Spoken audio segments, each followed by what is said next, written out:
Good evening, everybody. This is Dr. Serge on this Monday evening. So today I wanted to go over an article that I've recently read, and this is a question that we get a lot as nutritionists: is what is the best diet? Because as you may know, it's really confusing on there.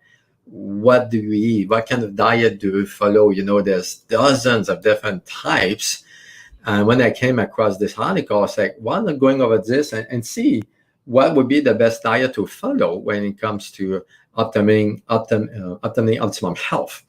Um, so let's get started. So as we can see here, what's the best diet for 2021? Experts weighed in. So let's go over this article, go over a few points.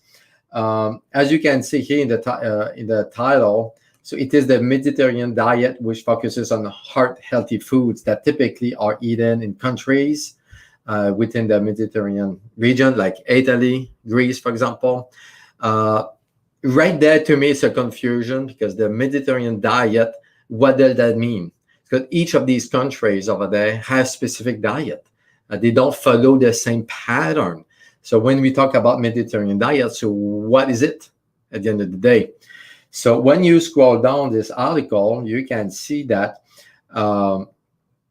you can read that for the fourth years in a row, the Mediterranean diet continued to be named the best of all diet, okay, according to the U.S. News and World Report's annual ranking.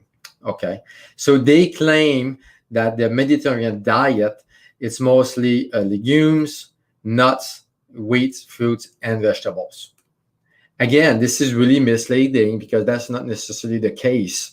If you look at Greece, for example, they use lard as cooking and frying. They eat a lot of seafood. They eat a lot of saturated fat. They eat lamb. We all know that.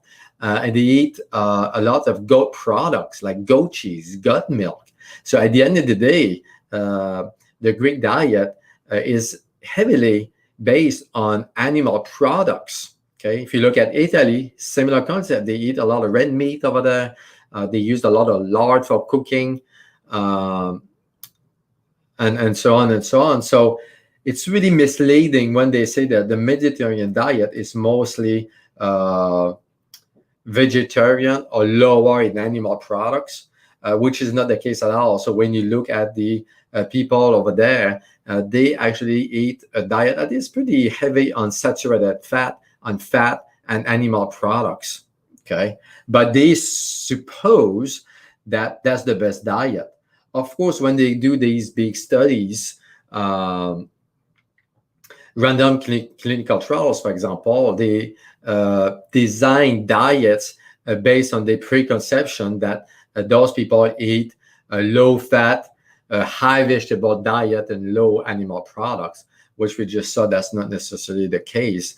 And if you look at the work of Dr. Weston Price as well, we can see that those people over there, those countries, they tend to eat a diet that is fairly heavy in animal protein. Okay, so that's a confusion right there to me. So they suppose that this diet lower bad, as you can see, bad cholesterol, and that's why they recommend legumes, nuts, wheat, vegetables, and veggies. So this idea that you need to lower cholesterol to be healthy has been debunked like 50, 60 years ago. We know that's not true. So actually, we know now for dozens of studies that if you lower your cholesterol too much, you actually affect the function of your immune system, for example, the function of your brain, the detox pathways, your gut, and actually your heart as well. Okay, it's because your heart function on saturated fat. So if you lower too much your animal fat intake, you can actually have problems. So they presuppose that if you replace butter with healthy fats like olive oil, actually it's better for you. Okay. Again, this is another misconception that we know butter is not the enemy of our health. What is the problem when it comes to fat is all those vegetable fats that we've been using instead of butter. Actually, the consumption of butter has been increasing lately for the last 10, 15 years. And funny enough is we have seen a reduction of heart disease as well.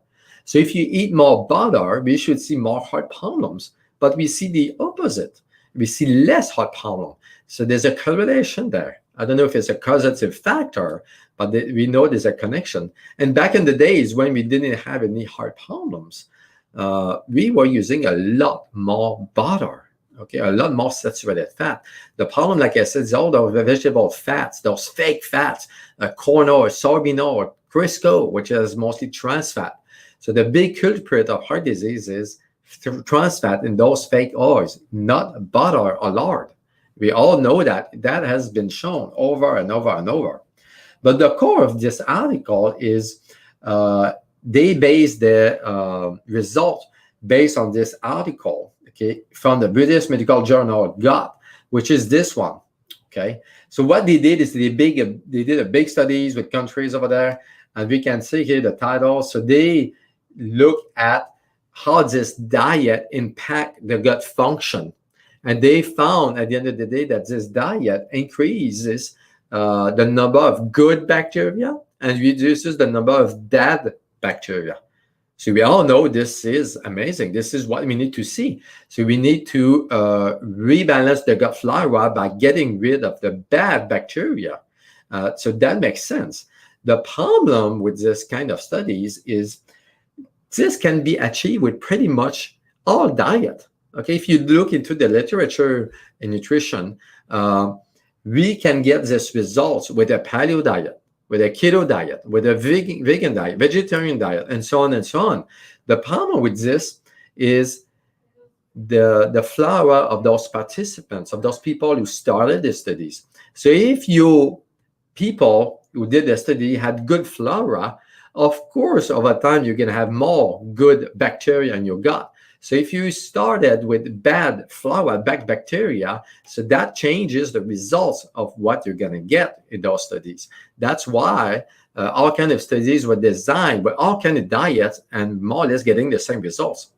The interesting thing in this study is if you look at the results, you're going to see that some people actually got the opposite results. Some people had an increase of bad bacteria and a lowering of good bacteria. So we get all kind of results in this kind of settings. So it's really hard to determine what is causing what, because we're dealing with people, and we're dealing with people who had all kind of past history and problems. They didn't take into consideration medications. We all know medications can impact the gut. So there's so many different factors in this kind of studies that it's really hard to determine what does what. And this is exactly what this study showed at the end of the day.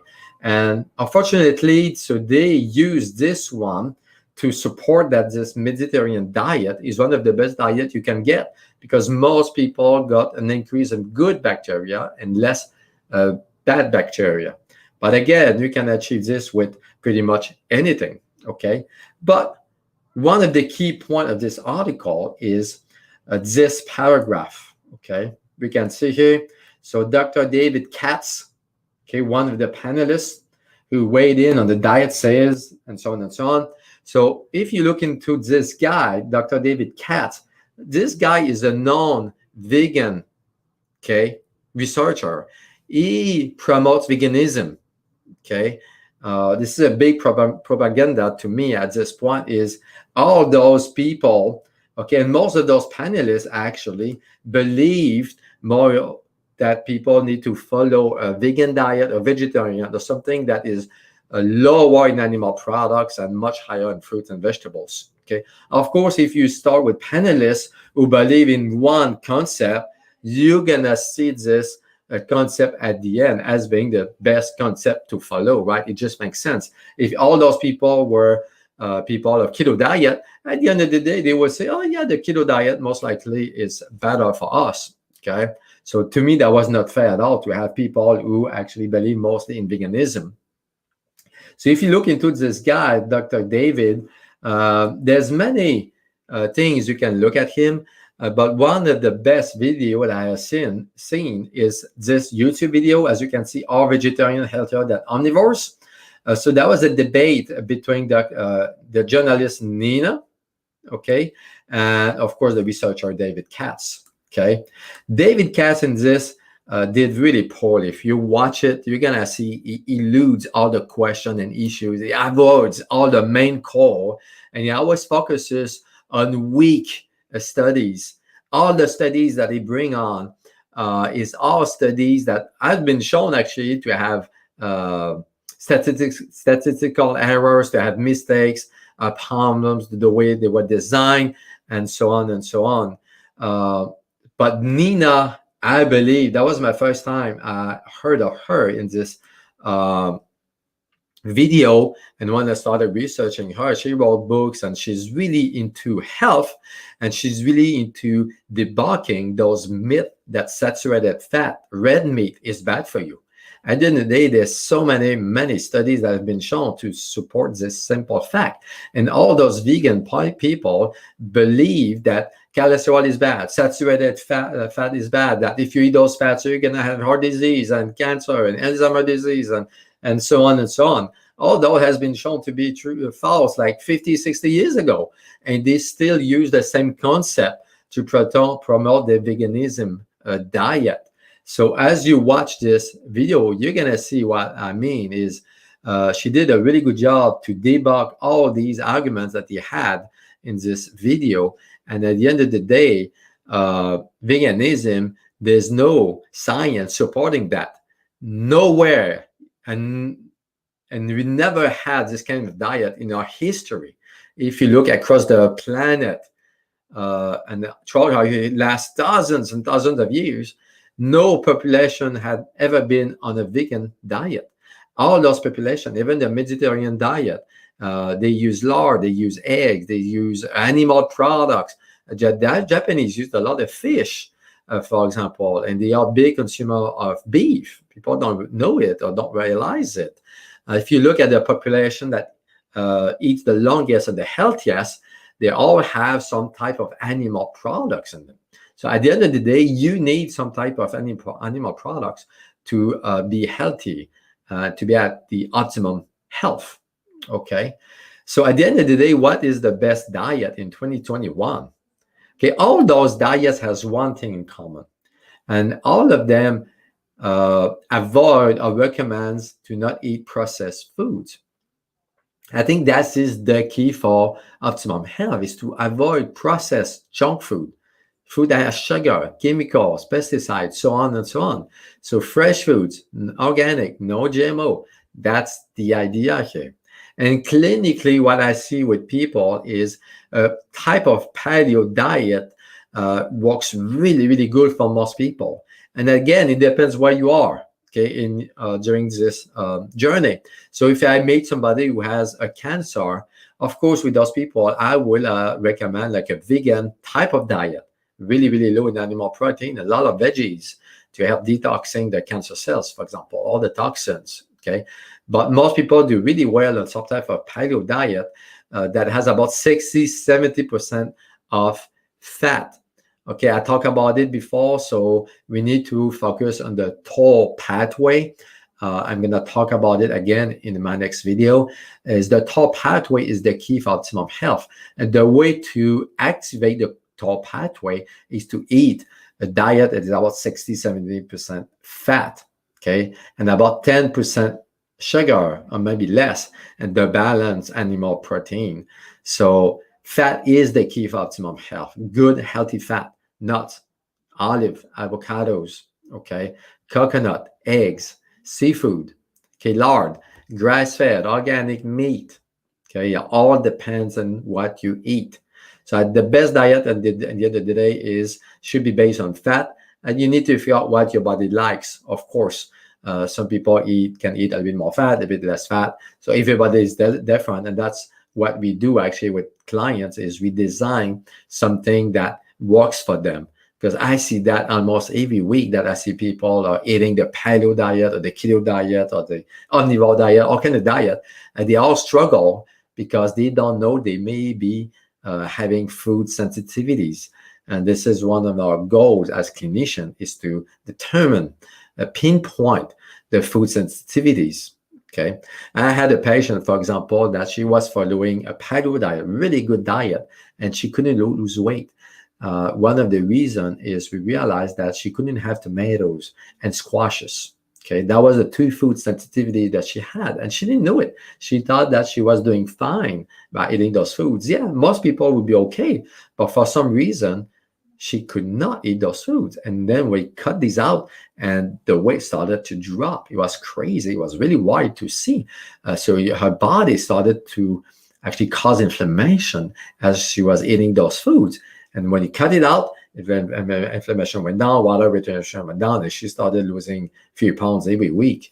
So this is what we need to determine. So if you do a good diet, but you're still not feeling better, so there's maybe hidden food sensitivities. Okay, so paleo diet is really broad. What does that mean for you? Some people shouldn't have lectins in nuts, for example, or oxalate, vegetable issues, and so on and so on. So we need to determine and look at each a piece of your diet and see if you have a problem with that. Okay, so at the end of the day, this is what I wanted to tell you when it comes to the best diet. I hope it makes sense. If you have any question, you can let me know. And I put a link below for you to get an ebook, a PDF on how to properly detox. Because after a diet, this is maybe the next big question that I get a lot is detox. How do I do that? In this 20-ish page ebook, I go over what is detox, how to support the different detox pathways, and how to use the diet to detox safely. Thank you for watching. God bless you all.